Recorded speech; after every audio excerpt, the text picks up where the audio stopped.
Hi, I'm Sarah Pacetti, and this is my presentation on being a digital native. I was born 1 year before the definition of digital native, how it states that, 1980, I was 79. So I actually identify more with the definition offered by another student in our class of the digital captive. I feel like I have to learn all of these things because it's expected and it's needed and it's necessary, and in order to do things, you have to learn how to do them. So I was considered myself pretty tech savvy until I started this master's program and realized I actually had a lot to learn in the collegiate sector. I have one-to-one iPads at my district. We do a lot of reading programs and math programs.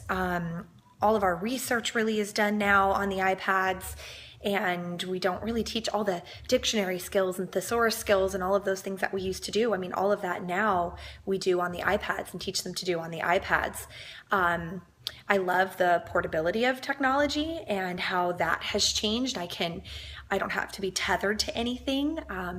That's one of the perks of living in this digital age. Is right now I am with my family in South Florida, and this is where I was born and raised, and they're outside having a fun pool party while I get to film my speech for my class, and nobody has to miss out. I don't have to miss out on my family party, and we all get to be together.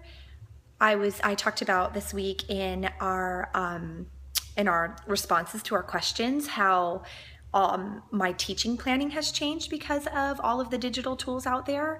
I can have my students respond to an article where I just put the article on Schoology, which is like Facebook for education. And so I can put the link on Schoology, read this article. They can compare and contrast, nonfiction to fiction, do research off the article, answer, open-ended questions. It just opens up a whole new world of planning.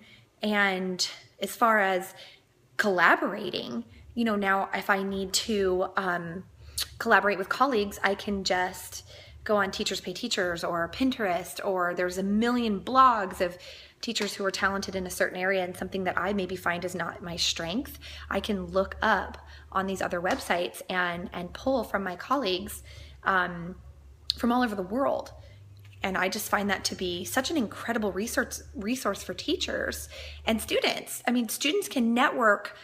Before we had pen pals and we used to, write a letter and mail it off and wait, weeks and get the response. And now we can have email pals and they can shoot an email and get a response that same day. And they're collaborating. And we did these math problems where we would solve a math problem and then send it to my, in Southern California in my classroom. And we would send the way that we solved it over to their pen pals in one of my friends' classrooms in Florida, and they would talk about, well, that's a cool strategy, but I did it like this, and they would compare math notes, states away on the other side of the country.